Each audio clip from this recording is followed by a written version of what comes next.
이번 태풍에는 큰 피해가 우리 강릉 지역에는 없었습니다만 전국적으로는 또 많은 피해들이 있었습니다. 사실은 이번 태풍보다는 지난 7월에 있었던 그 폭우의 피해가 훨씬 더 많이 있었던 것 같습니다. 그때에 지난 7월 폭우 때에 도로 위의 영웅이라고 불리는 유병조 씨에 대한 이야기가 신문에 기사가 된 적이 있습니다. 지난달 15일이지요. 집중호우로 조국에 많은 피해가 발생할 때에 그중에 청주시 오송 묘촌교회 임시제방이 무너지는 바람에 궁평 제2 지하 차로가 금세 물에 잠기게 되었습니다. 그때 이 지하 차로에 차량 17대가 갇히게 되지요. 이 사고를 보도로 접하셨을 것입니다. 그때 안타깝게도 그 일로 말미암아서 14명이나 되는 고귀한 목숨을 잃게 됩니다. 그리고 그 가운데 9명이 구조가 됐는데 그 구조되는 내용 가운데 이 유병주 씨라고 하는 유병주 씨가 화물차 운전기사입니다. 이분이 지하차도에 막 들어섰을 때 물이 차기 시작한 거예요. 그래서 앞에 버스가 가로막고 있기 때문에 버스를 밀어내고 가려고 했는데 뭐 금세 물이 차 오르니까 차 시동이 꺼져버렸어요.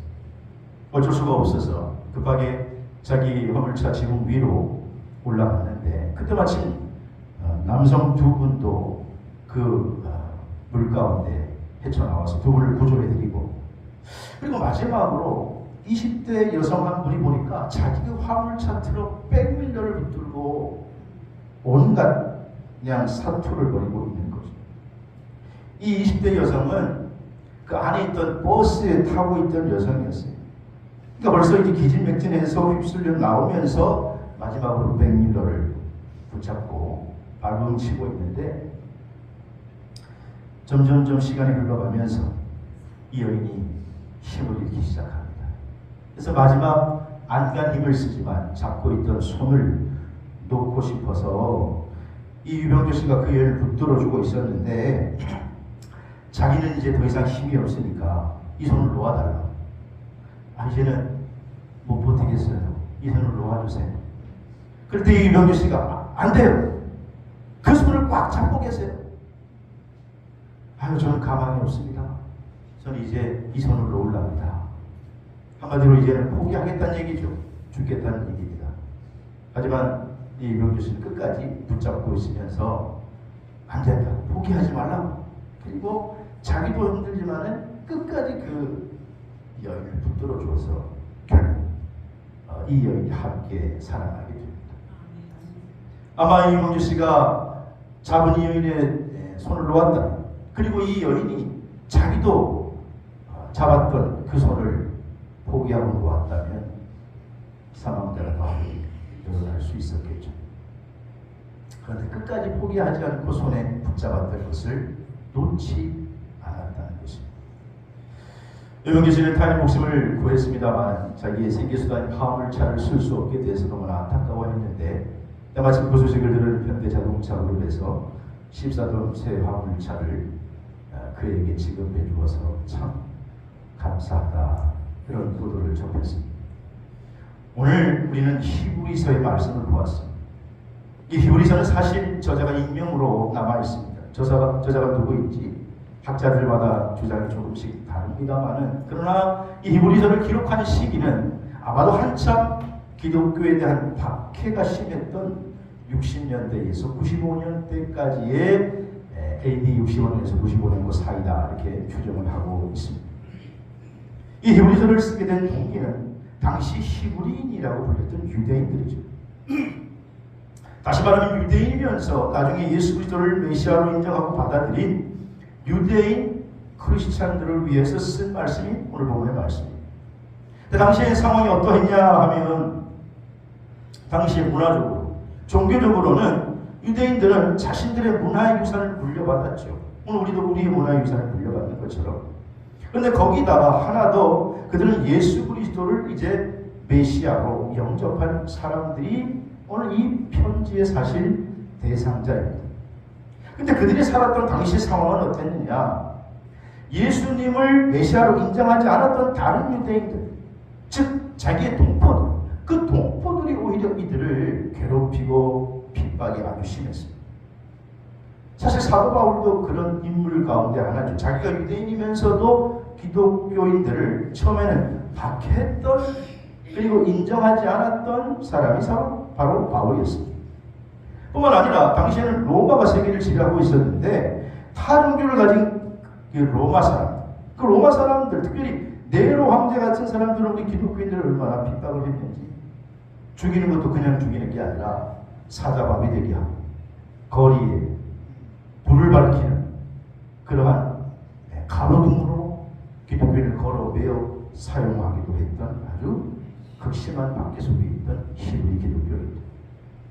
그들 중에 일부는 순교하면서 믿음을 지키고 있었습니다만, 그러나 일부는 연약해서 믿음의 손을 놓아버리고 세상으로 다시 돌아가는 그런 사람들이 점점 생기는 것을 보면서 안타까운 마음으로 바울은 이런 상황이지만 끝까지 믿음을 붙들고 구원을 놓치지 말라고 권면하고 명령하는 내용이 오늘 히브리서 말씀인 줄로 믿습니다. 저는 오늘 말씀을 가지고 그래서 성도들이 꼭 붙들어야 할 것, 꼭 붙들어야 할 것이 뭐냐? 첫 번째는 구원에 대한 것은 꼭 붙들어야 될 줄로 믿습니다. 오직 예수만을 꼭 붙들어야 될 줄로 믿습니다. 오늘 보면 39절에 보니까 우리는 뒤로 물러가 멸망할 자가 아니요 오직 영혼을 구원함에 이르는 믿음을 가진 자니라. 여기서 구원에 이르는 믿음을 가진 자, 이 말씀이요 앞에 말씀과 대조를 이루죠. 앞에 말씀이 뭐예요? 뒤로 물러가 멸망할 자가 아니라는 거예요. 히브리인들 중에서 예수님을 그리스도로 메시아로 인정하는, 예수님을 받아들인 사람들이 지금 믿음의 길을 걸어가고 있는데, 그런데 이들이 한 핍박이 심하니까 주춤하고 그리고 믿음의 손을 놓는 거예요. 그리고 뒤로 지금 자꾸 물러가는 거예요. 한마디로 믿음을 버리는 거예요. 근데 그렇게 되면 그 결과는 결국은 멸망이라고 하는 것입니다. 그래서 너희가 꼭 붙들어야 할 첫째가 뭐냐? 뒤로 물러갈 멸망할 자들이 아니라 구원에 이르는 믿음을 가진 자가 되어라. 이렇게 말씀하는 거예요. 오늘 예배 참석한 사랑하는 성도 여러분, 절대로 뒤로 물러가는 자가 되지 마시기를 주의 이름으로 축원합니다. 안팎으로 핍박과 환난이 있다 할지라도, 우리의 신앙의 환경은 점점 어려워진다 할지라도 신앙을 포기하지 않고 꼭 믿음을 지키는 자가 되시기를 주의 이름으로 축복합니다. 우리 주변에 보면 점점 어떻게 해요? 믿음에서 떨어져 나가요. 우리 또 코로나를 우리가 거치면서 점점 세상으로 나가는 분들이 꽤 많이 있어요. 우리 주변을 한번 보세요. 예전에는 집사님이었는데, 예전에 신앙생활 참 열심히, 예전에는 여성교 회장이었다는데, 예전에는 청년회장까지 했다는데 지금은 떨어져 나가 있어요. 믿지를 않아요. 교회도 나오지 않아요. 여러분, 어떤 일이 있어도 혹은 교회 안에서 관계성 때문에 좀 불편한 일을 겪는다 할지라도 절대 놓지 말아야 할 것은 예수 잡은 손은 놓지 않게 되기를 주의 이름으로 축복합니다. 베드로후서 1장 10절에 11절 말씀해 보니까 형제들아 더욱 힘써 너희 부르심과 택하심을 굳게 하라. 너희가 이것을 행한즉 언제든지 실족하지 아니하리라. 실족하지 말라는 거예요. 그러면 이같이 하면 우리 주 예수 그리스도의 영원한 나라에 들어감을 너희에게 넉넉히 주시리라. 넉넉히 너희에게 주시리라. 영원한 나라에 들어가는 주인공 되시기를 주의 이름으로 축원합니다. 그래서 뒤로 물러가지 말라는 거예요. 예수 잡은 손을 놓치지 않게 되기를 축복합니다. 그래서 우리가 꼭 붙들어야 할 첫째는 뭐냐? 오직 믿음이에요. 구원에 이르는 믿음. 따라합시다. 오직 예수, 오직 예수, 오직 믿음, 놓치지 않게 되기를 주의 이름으로 축원합니다. 창세기 6장에 보면 하나님이 범죄한 이 땅을 심판하실 때에 물로 홍수로 심판을 합니다. 온 인류를 홍수로 심판하시는데 그 중에 한 가정, 노아의 가정이 은혜를 입었어요. 그래서 창세기 6장 8절에서 9절에 보면 노아가 하나님께 여호와께 은혜를 입었더라. 이게 노아의 족보인데 그는 의인이요 당대의 완전한 자라. 그는 하나님과 동행한 자라 그랬어요. 여기서 우리가 생각해 봐야 될 것이 노아가 먼저 하나님께 은혜를 입었다라는 거예요. 여러분 오늘 여러분 이 자리에 앉아 있지만은 하나님의 은혜를 입지 않으면 이 자리에 앉아 있을 수 없는 줄로 믿습니다. 내가 나오고 싶은 것 같지만은 하나님이 때가 되어서 마음을 또 허락하셔서 이 자리에 나온 거예요. 어떤 분들은 그렇게 나오라 해도 못 나오다가 어떤 사건 때문에 어떤 일 때문에 때가 되니까 교회에 나오게 되는 분들이 있습니다. 하나님께서 마음을 주셔서 나오게 된 줄로 믿습니다. 하나님의 은혜를 입은 자라는 거예요. 더군다나 오늘 노아가 의인이요 당대의 완전한 자, 하나님과 동행하는 자라고 그랬어요. 그때 하나님께서 이 동행하는 노아에게 명령을 하시기를 내가 앞으로 이 땅을 심판할 테니 너는 네 가족을 구원하기 위해서 방주를 지어라 그랬어요. 창세기 6장 22절에 보니까 노아가 하나님이 자기에게 명하신 대로 다 어떻게 해요? 준행했더라. 성경은 한 구절 한 말씀으로 노아가 그와 지하여 자기에게 명령한 걸 다 준행했다 이렇게 말씀하고 있지만 사실 이 말씀 가운데 엄청난 일이 숨겨져 있는 거예요. 여러분 노아가 하나님 말씀에 순종한 것은 좀 어떻게 생각해보면 어리석은 일입니다. 왜냐하면 하나님께서 방주를 지으라고 했어요. 노아가 살고 있는 시대에 방주를 짓는다는 것은 상식적으로 또 기후적으로 맞지도 않고 또 명령하신 배가 너무 큽니다. 성서학자들은 이 배를 짓는데 우리 한 100년 정도 걸렸다고 추정을 하거든요.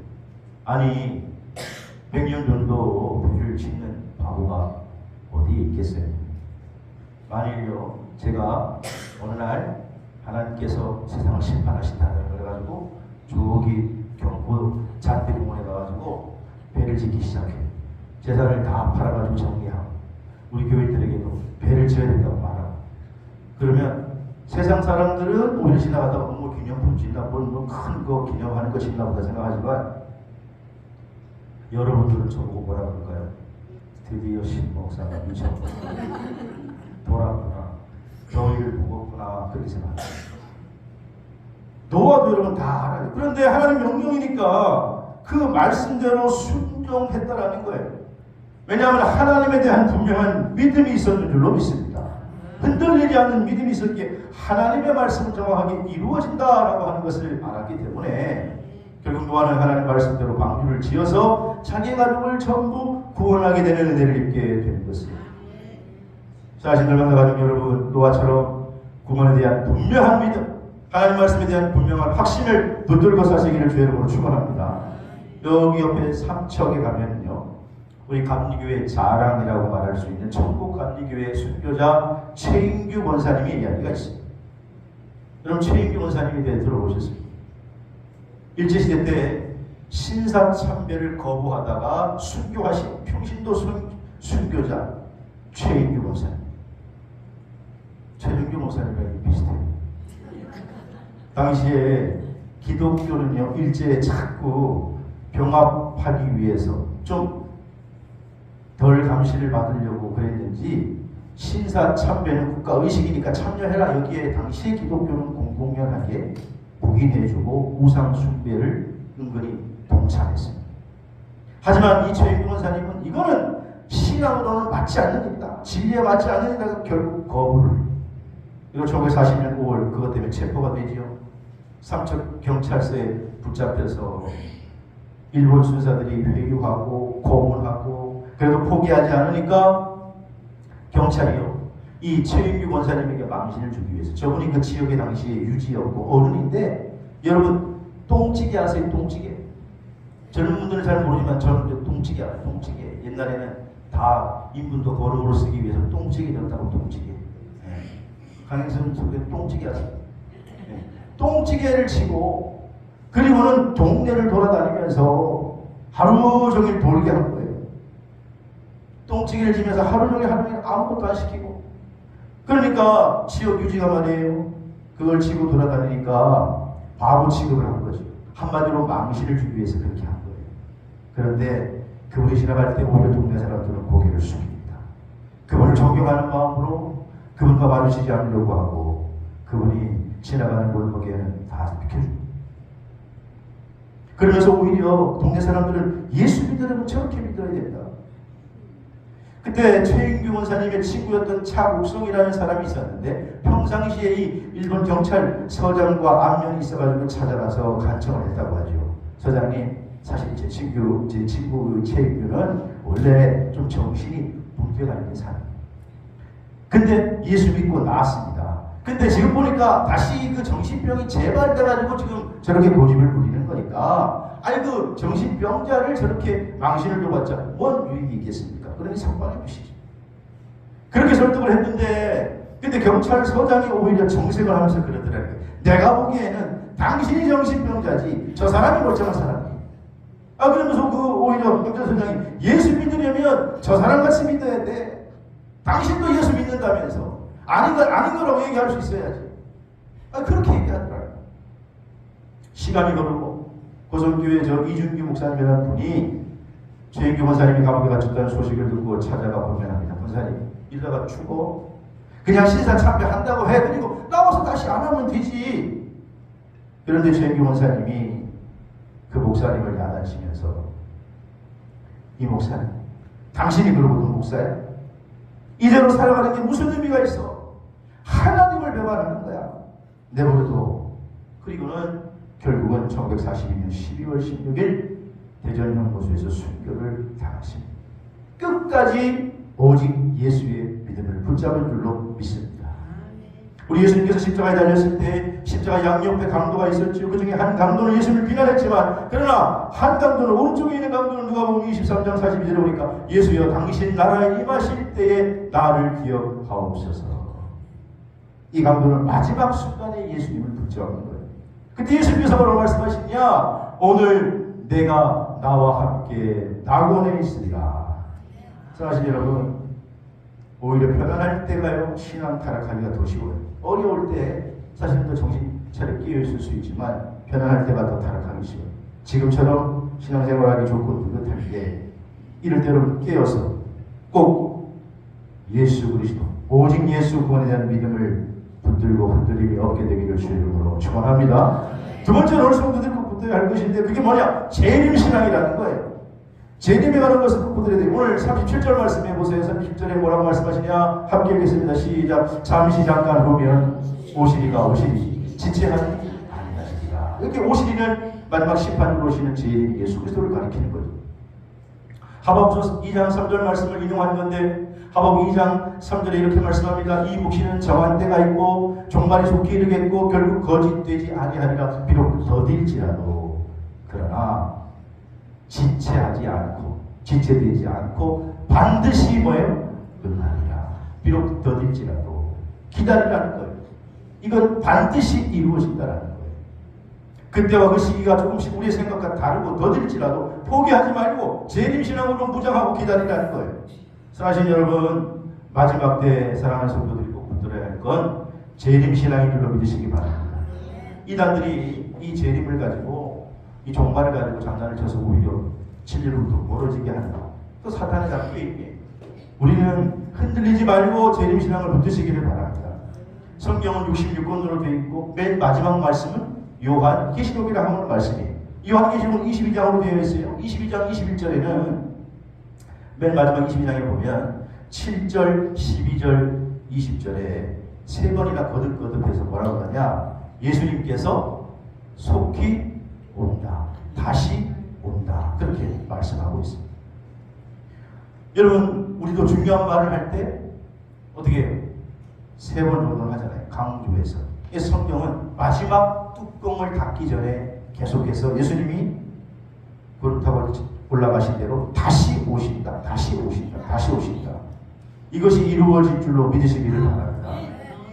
그러므로 우리가 꼭 붙들고 있어야 할 두 번째 것이 뭐냐? 바로 재림신앙이라는 거예요. 이게 왜 중요하냐? 재림신앙이 있으면 여러분 사람 깨어있게 되는 거예요. 언제 오실지 모르니까 깨어있게 되는 거예요. 여러분 언제나 깨어있는 늘만나 성도들 되시기를 주님으로 축원합니다. 마태복음 24장은 우리가 소계시록이라고 해요. 소계시록이라는 별명이 붙어있어요. 24장 1절에 보면 예수님이 감람산에서 이제 마지막 때에 대해서 말씀을 하세요. 종말에 대해서 한마디로 말씀하시는데 24장에 보면 예수님이 종말의 때에 너희가 사람의 미혹을 받지 않게 주의하라 이렇게 말씀하시면서 종말에 대해서 쭉 말씀하시고 25장에 넘어가면 종말에 주님께서 재림하실 때 재림하셔서 심판하시는 모습을 비유로 말씀해 주세요. 알기 쉽게 비유로 세 가지 비유. 첫째는 열천의 비유, 두 번째는 달란트의 비유, 셋째는 양과 염소의 비유.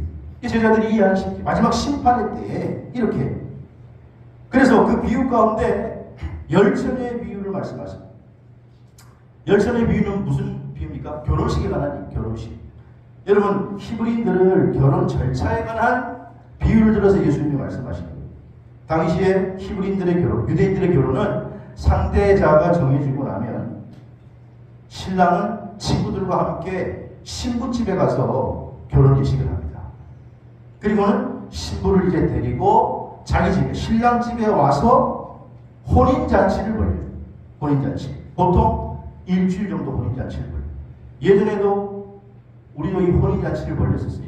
옛날 전통으로. 그죠? 그런데 일주일 정도 혼인잔치를 벌이는데 이 열천의 비유를 보면 신부를 데리고 신랑의 행렬이 이제 자기 집에, 신랑 집에 이제 신랑의 행렬이 신부를 데리려고 신부 집에 갈 때, 신부 집에서는 신부가 신랑을 기다리면서 신부뿐만 아니라 신부 친구들이 있겠죠. 들러리들이. 거기서 같이 기다리면서 신랑이 오는 걸 마중 나오는 예를 들어 설명을 하는 거예요. 그럴 때 신랑이 좀 늦게 오네. 아니 빨리 오면 좋겠는데 조금 지체를 하니까 밤이 됐어요. 그러니까 밤에 등불을 들고 나가서 신랑을 기다리는 거예요. 근데 그 등불이 횃불인지 호롱불인지 성경은 말하지 않아요.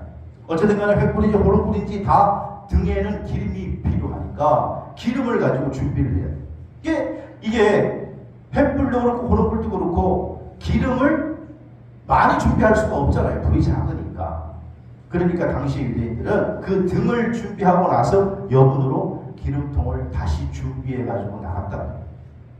만일 등불은 가지고 있는데 기름통을 준비하지 않고 온 사람은 불청객이나 강도로 취급을 하는 거예요. 그래서 열천의 비유를 통해서 그때 주님께서 말씀하시기를 5명은 슬기로운 처녀고 5명은 뭐예요? 미련한 처녀. 왜냐? 미련한 처녀는 뭘 준비하지 않았을까요? 기름을 준비하죠. 그래서 마태복음 25장 3절 4절에 보면 같이 읽어볼까? 시작. 미련한 자들은 등을 가지되 기름을 가지지 않고 슬기 있는 자들은 그릇에 기름을 담아 등과 함께 가져간다. 자, 신랑이 더디 오니까 다 신랑을 기다리다가 어떻게 해요? 깜빡 잠이 들어버렸네. 까딱 졸다 깨보니까 신랑이 온다라는 거예요. 야, 신랑이 온다, 신랑을 맞아라. 그러니까 이때 신랑을 다 만들어 나가. 그런데 불사 기름을 준비하지 않는 사람들은 등불이 꺼져버렸으니 이 어찌한단 말이에요. 기름을 준비한 사람들은 기름을 잽싸게 넣어서 신랑을 맞이하러 갔다. 그게 이 열천의 비유의 핵심이에요. 그래서 마태복음 25장의 1절에 보면 그때에 이렇게 시작해요. 그때가 어느 때냐? 종말의 때, 종말의 때. 여러분, 오늘 우리에게는 두 가지 종말이 있는데 하나는 우주적 종말, 소위 히브리어로 파루시아라고 얘기하는데 이 세상이 정말 멸망하게 돼. 요즘 다 안 믿는 사람도 그러잖아요. 야, 이제 망할 때가, 세상이 망할 때가 됐어. 기후를 보세요. 기후를. 날씨를 보세요. 세상 돌아가는 걸 보세요. 대낮에도 여러분 우리나라의 백주 대낮에 범죄가 멸망이에요. 세상이 망할 때가 됐다. 그걸 파루시아라고. 그런데 오늘 내 개인의 실존적인 삶에 내 개인의 종말 두 가지가 있어요. 언제 하나님 나를 부르실지 모른단 말이에요. 어쨌든 간에 파루시아든 내 개인의 종말이든 계시록 맨 마지막에 사도 요한은 이렇게 말씀을 마쳐요. 아멘 주 예수여 어서 오시옵소서. 아멘 주 예수여 어서 오시옵소서. 언제 오든 맞을 준비가 되어 있다고 말이에요. 이 고백을 자신 있게 할 수 있게 되기를 주의 이름으로 축원합니다. 그래서 우리 성도들이 두 번째 꼭 붙들어야 될 게 뭐냐? 재림신앙을 꼭 붙들기를 주의 이름으로 축원합니다. 빌리 그리함 목사님은 복음 전도자 유명한 설교자죠. 미국 대통령에게도 조언을 할 정도로 유명한 분. 그에 이어서 폭풍이 몰려온다라는 책에 보면 빌리 그리함 목사님이 재림에 대해서 이렇게 말했어요. 주님, 오신다는 약속은 수세기에 걸쳐서 신자들에게 커다란 소망입니다. 재림신앙이 저와 여러분들에게 소망이 되기를 축원합니다. 그렇게 말했습니다. 또 에밀 브루너라고 신학자는 폐에 산소가 필요한 것처럼 인간에게는 희망이 필요한데 그 희망이 예수제입니다. 그랬습니다. 우리 존 웨슬레 감리교를 창시한 존 웨슬레 동생인 찰스 웨슬레 목사님은 찬송가를 무려 7,000개나 작곡을 했는데 놀라지도 않아요. 7,000개 중에 그 중에 5,000개가 예수님의 재림을 찬양하는 거예요. 여러분 얼마 전에 작고한 엘리자베스 2세의 대관식 때 그 대관식을 주관했던 캔터베리 대주교는 왕관을 엘리자베스 2세 여왕에게 머리에 씌워주면서 당시 25세로 여왕에 임관하게 됐는데 그 머리에 관을 씌워주면서 캔터베리 대주교는 이렇게 말했단 말이에요. 여왕폐하, 제가 이 왕관을 드리오니 마땅히 쓸 권리를 가지신 분이 돌아오기 전까지 전하께서 쓰시옵소서. 마땅히 이 관을 쓰실 분은 따로 있다라는 거예요. 그게 누구냐? 예수 그리스도이신 줄로 믿습니다. 그 왕관을 쓰실 분은 사실 당신이 아니라는 거예요. 그분이 오실 때 그 왕관을 그분이 쓰신다는 거예요. 오늘 그분은 약속한 대로 이 땅을 심판으로 반드시 오시는데 그때까지 깨어 재림신앙을 꼭 붙드시기를 주의 이름으로 축원합니다. 마지막 세 번째로는요, 오늘 성도들이 붙들어야 할 건 뭐냐? 천국을 소망하는 믿음인 줄로 믿으시기를 바랍니다. 오늘 본문 36절 보니까 36절 너희가 인내가 필요한 것은 너희가 하나님의 뜻을 행한 후에 약속하신 것을 어떻게 하기 위함이다? 어떻게 하기 위함이다? 받기 위함이라는 약속하신 것을 받기 위함. 하나님이 약속하신 게 있어요. 천국인 줄로 믿습니다. 하나님 우리에게 약속하신 게 있어요. 천국이라는 거예요. 천국을 우리가 받는다라는 거예요. 제가 여러분에게 질문할게요. 천국이 있는 걸 믿으십니까? 진짜로 믿으십니까? 그런데 아멘이 뭐밖에 안 돼요. 다시 한번 천국에 있는 것을 믿으십니까? 네. 모든 인간은 다 영생해요. 근데 구원받는 자들이 천국으로부터 영생하게 되는 줄로 믿습니다. 구원받지 못한 자들은 안타깝지만 지옥에 가게 된다는 거예요. 지옥에서 영생하게 되는 거예요. 여러분 영원히 산다라고 하는 개념에서 다 영생해요. 구원받은 자는 천국에서 생명으로 영생하고 지옥에서는 심판으로 안타깝게도 영생하는 것.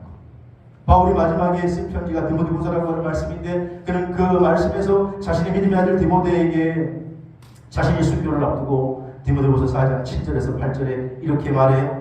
나는 선한 싸움을 싸우고 달려갈 길을 마치고 믿음을 지켰으니 이제 후로는 나를 위하여 뭐가 예비되어 있다? 내게 멸류관이 예비되어 있다. 죽어도 누우신 재판장이 너를 내게 주실 뿐만 아니라 나중에 주의 나타나심을 사모하는 모든 자에게도 이 멸류관이 예비되어 있다. 이렇게 말씀하시는 거예요. 바울은 지금 로마 감옥에 갇혀있고 죽음을 직면하고 있지만 그러나 자신의 마음과 생각은 이미 영원한 하나님 나라에 가 있는 거예요. 그러니까 두려움이 없는 거예요. 그래서 거기에서 영원히 생명을 누리게 되고 멸류관을 받게 된다고 담대하게 말하고 있는 거예요. 여러분 믿음이라고 하는 것이 뭐냐? 하나님의 약속에 대한 신뢰, 이게 믿음인 줄로 믿으시기 바랍니다. 그러므로 오늘 이 믿음을 우리는 가지고 끝까지 살아가야 된다는 거예요. 요한복음 14장에 보면 예수님께서 죽음 앞에 두려워 떨고 있는 제자들, 물론 다른 유다는 예수님은 팔로 나갔고 나머지 11명과 함께 마지막 십자가에 달리시기 전에 주간을 보내고 있는데 그때 주님께서 말씀하신 게 뭐라고 그러냐? 너희는 마음에 의심하지 말라. 하나님을 믿으니 또 나를 믿으라. 내 아버지 집에 거할 곳이 많도다. 그리고 14장 2절에서 3절에 이렇게 말씀하죠. 내가 너희를 위하여 거처를 예비하러 가노니 너희를 위하여 거처를 예비하면 어떻게 해요? 내가 다시 너희에게 와서 너희를 내게로 영접하여 나 있는 곳에 너희도 있게 하리라 말씀합니다. 뭡니까? 그냥 죽는 게 아니라 주님께서 지금 천국에 거처를 예비하러 간다는 거예요. 그 거처를 예비하면 다시 내게로 와서 우리에게로 와서 나와 함께 영원히 살게 될 거야. 이렇게 말씀하시는 거예요. 이 천국에 대한 약속을 믿으시면 아멘 합시다. 이거 없으면 예수 못 믿어요. 예수 믿는 거 헛거지. 그래서 우리가 꼭 붙들어야 할 게 뭐냐? 천국에 대한 믿음. 천국을 믿으시기를 바랍니다.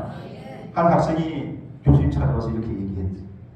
교수님, 사람이 죽는 준비를 하는데 시간이 얼마나 걸립니까?